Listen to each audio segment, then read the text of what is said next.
to a sacred level.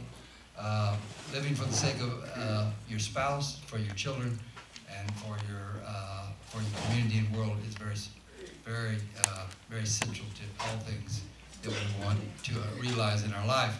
So now I'd like to invite up Reverend Mims from Houston to read excerpts from a speech called Christianity in Crisis. This is a speech from 1973 or 4, so it's 50-something years dated, but it will, and it's by Reverend Sun Myung Moon. It was a speech of his some 50 years ago, but it exemplifies the type of prophetic vision that existed then and the reality that exists now. So, Reverend Mims, could you come up? Yeah. And the basis and the essence of this is that all things that God originally intended will come to pass, and we have to be the officiators and help them along. So. Amen.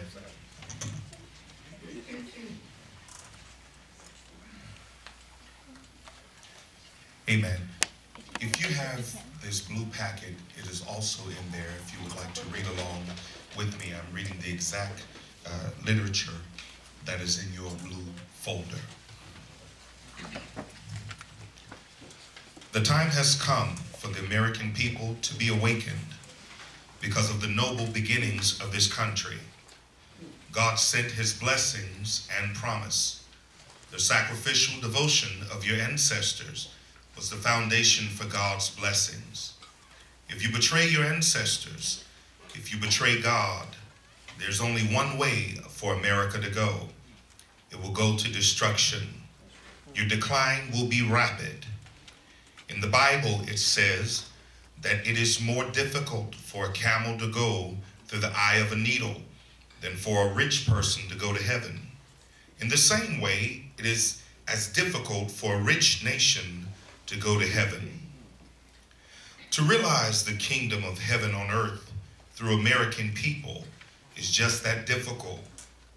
It will be easier for a poor nation, such as in South America or Africa. The only way to overcome this problem would be for you, Americans, to throw off the effects of all your education and sophistication and give yourselves up in sacrifice for the sake of others.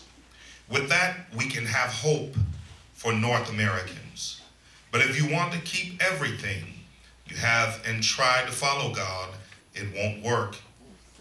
When we look back through history, we see that God used religion to teach people to be humble and forgive.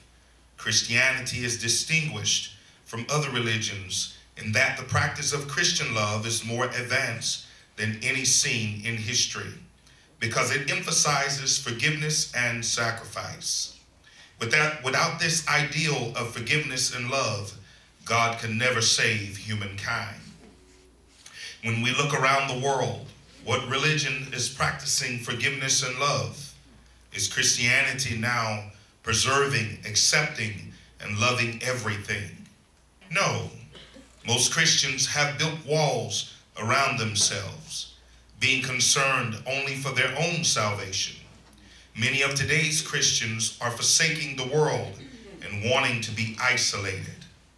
What about God? Is he isolated from the misery of the world? Is he only concerned about a certain group of people? No, he is everywhere.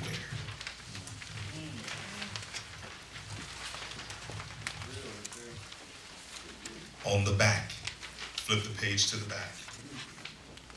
We reap as we sow. Today the world is divided into two major camps and a global struggle faces us. Why has this phenomenon occurred? History was sown in the time of Jesus. Jesus was the seed of history. His crucifixion was the sowing. There were two thieves crucified with Jesus. one on the right-hand side and one on the left-hand side. Since Jesus went into heaven through the cross, at the time of reaping, he will return through the cross. The circumstances at the time of the crucifixion of Jesus formed the pattern which will be repeated on the global scale at the time of his return. And that time is now. Today, we are aware that communism is a strong force in this world. The communists says there is no God, and the democratic world or free world says God exists. Why do we call the democratic faction in politics right and the communist faction left? Where did the terminology come from? There is an ultimate reason, seen from the providential perspective, we have been pursuing. This terminology was determined at the time of Jesus' crucifixion. The thief crucified on Jesus' right side foreshadowed the democratic world, and the thief crucified on Jesus' left side represented the communist world. The thieves on the left side condemned Jesus even on the cross, saying, "Are you not the Christ? Save yourself and us." Luke 23:39. He was saying, if you really were the Son of God, you would come down and save yourself and me. Jesus was silent. He did not answer the man. There was also a defender of Jesus, the thief on the right. He said to the thief on the left, "Do you not fear God, since you are under the same sentence of condemnation? And we indeed justly, for we are receiving the due reward of our deed. But this man has done nothing wrong." Luke 23:40 and 41. What faith was shown by this man on the right side of the cross? He forgot his own death and defended Jesus. What a noble deed. And Jesus responded, "Truly, I say to you today, you will be with me in paradise." Luke 23 and 43. At that moment, the seed was sown by the left-hand side thief that the God-denying world would come into being. The communist world of today is such a world, and the seed for the existence of a God-fearing world was sown by the thief on the right-hand side. The free world is in the position of the right-hand side thief, and America is the center of those God-fearing free world nations. America has been chosen as the defender of God, whereas communism says to the world, there is no God. In our time, all Christians should be world champions, destined to fulfill for God the role of the right-hand side thief. Christians must rise and be willing to struggle for the salvation of the world. But Christians today are too busy perfecting their separate denominations and church interests. Christians today are still a minority in the world. Are they respected by the rest of the population? Christians have become arrogant, feeling that they are especially privileged people of God, and the rest of the world is doomed to die. Many Christians believe that when Jesus comes again, they will be lifted up to meet the Lord in the air, while the rest of the world is consumed in the fire of judgment. How can the rest of the world admire people like that? When I first came to America, I went to New York and stood on Fifth Avenue during the rush hour. Suddenly, tears began to pour down my face. I looked at the wonder of the Empire State Building and the magnificence of the new Trade Center, the tallest building in the world. But I asked myself, does God dwell in those buildings? New York is becoming more and more a city without God. I can see so much immorality and so many signs of godlessness in that city. It was shocking to my eyes as I stood watching during that rush hour. I could see so many things at once that are all intolerable in the sight of God. I ask God, is this the purpose for which you blessed America? I know God wants to see his spirit prevail in those great buildings, in those beautiful automobiles. He wants to see young people strong in their enthusiasm for God and the love of others. It doesn't take the Empire State Building to glorify God. It doesn't take a new automobile to glorify God. Even if you have only a rock as your altar, when you pour out your hope and your tears upon it for the service of God, God is with you. I can really see that God is leaving the great city of New York. America has been known as the melting pot where people of all colors, creeds, and nationalities are melted into one new breed. In order to melt anything, heat is required. Do you know what provided the heat for America? God was that heat. Without God, you could never have melted your people together. America could only achieve through brotherhood, through the Christian spirit. But when you begin to lose this foundation, America's moral fiber will deteriorate. Today, there are many signs of the decline of America. What about the American young people? What about your drug problems and your juvenile crime problems? In the time of Jesus, leprosy was a great problem. Drugs are the leprosy of America today. Young people are being corrupted by the use of LSD and heroin and other drugs. What about the breakdown of your families? I hear that 1 out of every 2 marriages in America end in divorce. What about the glut of pornography littering your society? Some 25,000 children disappearing or are abandoned every year in America. Many come to brutal ends to satisfy the appetites of child pornographers. For the sake of lust and money, the tone of your national entertainment media reflects this rapid disappearance of moral sense from America. American society has degenerated to such an extent that it makes Sodom and Gomorrah look trivial. The gay liberation movement is gaining tremendous momentum, but that is virtually a tool of Satan by which he seeks to destroy the most precious, fundamental values of God. The gay movement seeks to justify itself through gaining legal, political, and ultimately moral power. But this is disgusting in the sight of God. The word sin refers to violation of the law, of the love of God. God abhors sin, and the misuse of love is the crime God abhors the most.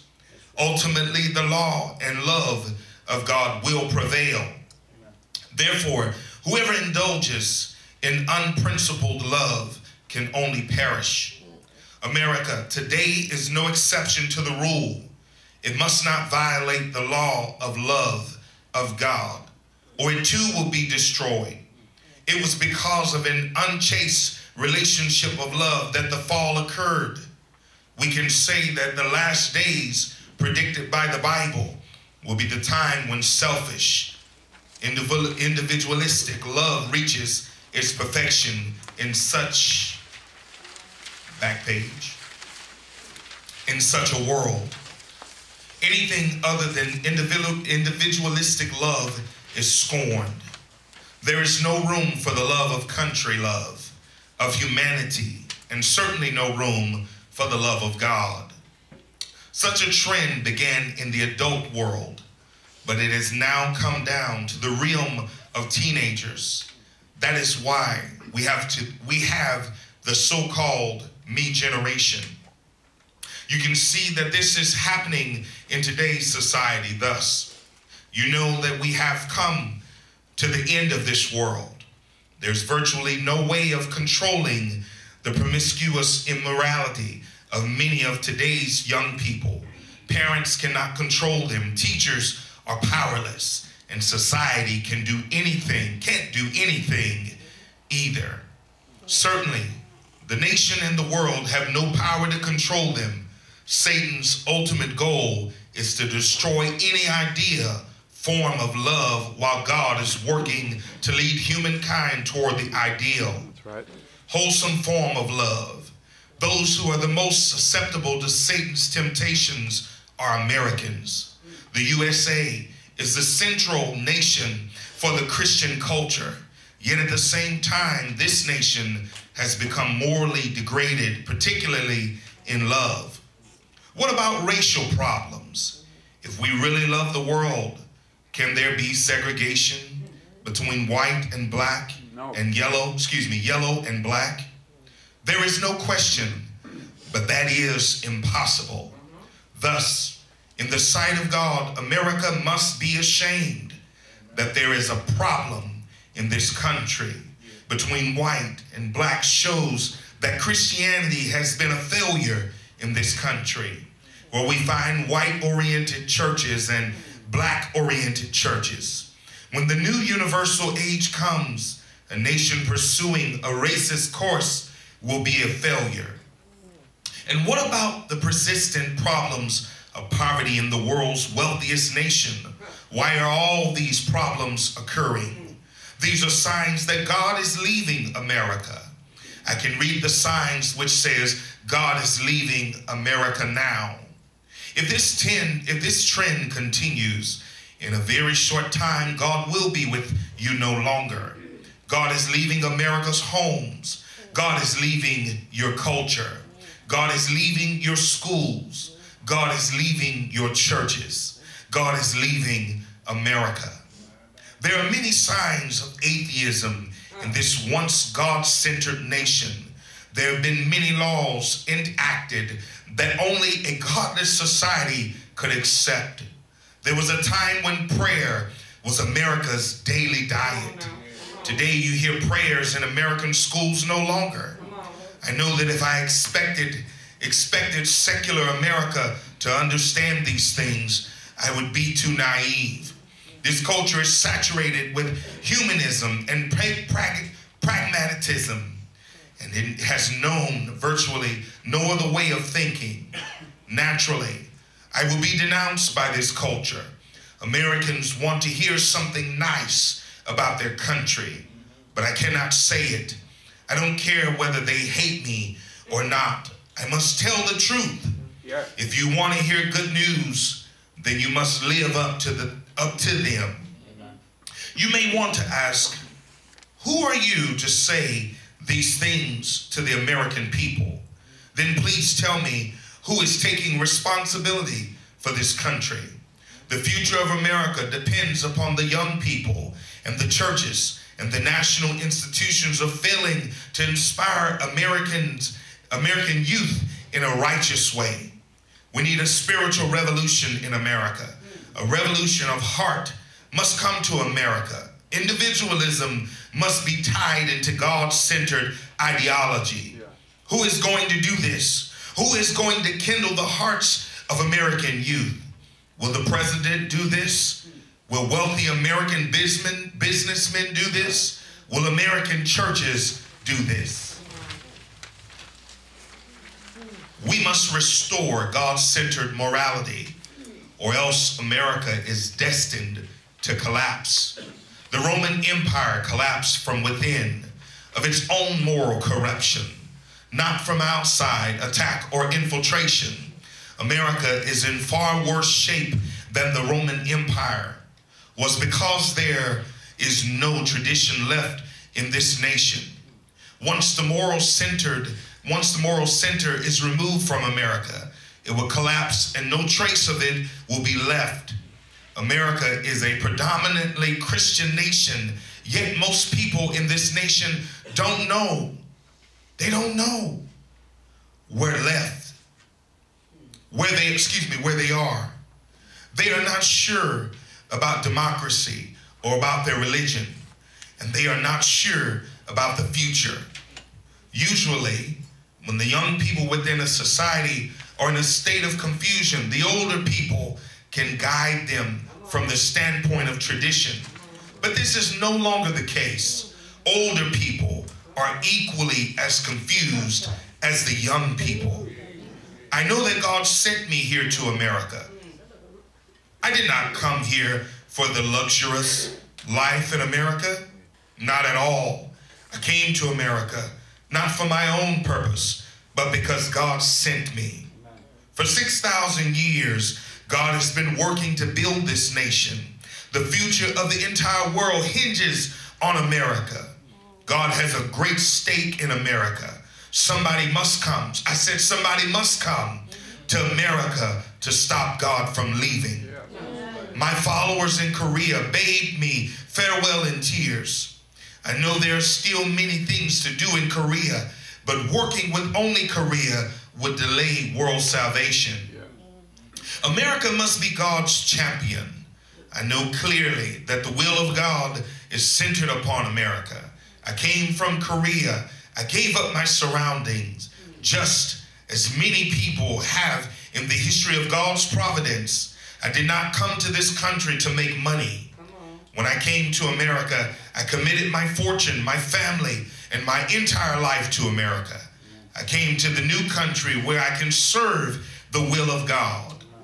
In the midst of the decline in the Christian world, there sprouts up one group which thinks dearly of the love relationship between mankind and God and would be ready to sacrifice themselves for the salvation of mankind. That's the religion God would be using as his instrument. Seen from God's point of view, to God would want a group of Christians who would set the goal of higher dimension, where they teach divine love in life. If that kind of group is found, the Christian world will never perish, but there will be a reanimation and revitalization, bringing it back to life. Unless there come together people who will do something to change America and the world, there's no hope for the world to be changed or saved. In other words, we need a stronger Christian group with a stronger ideology, because all other ways have been proven to be failures. If maybe black people emerged with a stronger leadership than others, we must be able to follow them.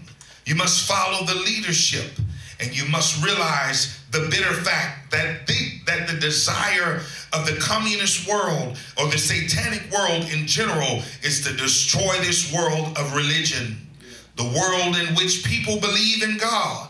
So the first target for the satanic power is Christianity.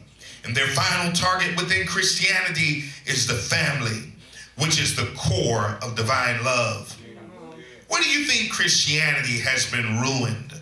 Right here in America. It has become apathetic and compromised itself, and you cannot avoid judgment for that. America is the nation that reduces Christianity to a trivial religion. There are hundreds of millions of Christians around the world and millions in America alone. All of those people could easily save America. Yet they have allowed this nation to be influenced by communism and become degraded morally, remaining totally selfish. They should feel ashamed. They should feel so ashamed about this that they cannot lift up their faces. Jesus taught that Christians should take up the cross. Yeah. We must be humble. We must initiate from this moment the most crucial movement that could be possible. The movement to bring God back home. All of your pride, your wealth, your cars, your great cities are like dust without God. We must bring God back home, in your homes, in your churches, in your schools, and in your national life. Our work for God's purpose must begin.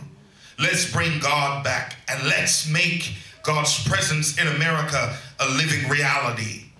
I've initiated a new youth movement for the salvation of America. This is a new pilgrim movement. Does it seem strange that a man from Korea is initiating an American youth movement for God? When you have a sick member of your family, a doctor comes from outside of your house. When your house is on fire, the firefighter comes from outside. God has a strange way of fulfilling his purpose.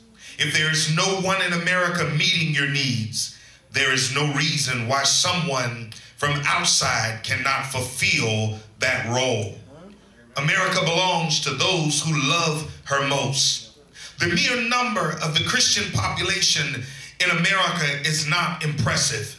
You cannot impress God with numbers, but only with fervent faith. The standard is the quality of Abraham's faith. How many Christians in America are really crying out with fervor for God? How many American Christians feel that God's work is their own work? How many people put God first? How many are ready to die for God? Somebody must begin, and begin now. Even under persecution, somebody must begin. Someone must give him or herself up for the purpose of God and bring God back home. America is a Christian nation, but present-day Christianity cannot eradicate all the evil. So the established Christianity cannot finally overcome the problems. It is powerless. Indeed, it has been within Christian culture that the problems have spread so virulently. A new power growing up within Christianity must emerge to do the job. America, has a great tradition. All you who have to do is revive it. We need a new movement of pilgrims with a new vision. This is inevitable because God left no alternative for America. You have no other direction to turn. The new pilgrim movement has come not for America alone, but for the world. In other words, the movement for world salvation must begin in this country. America is the base, and when America fulfills her mission, you will be eternally blessed. This is God's hope for America. This is God's ardent hope for America. There is nowhere else to turn. When you bring God back into your home will be secure. Your juveniles will be delinquent. Problems will be solved. There is no good answer to the racial problem except God. Communism will be no threat when God is made real. God will increase your wealth. This is the one way that America can save herself. It is my deep desire from my heart that America will see the glorious day of renewal. May God bless you, and may God keep you.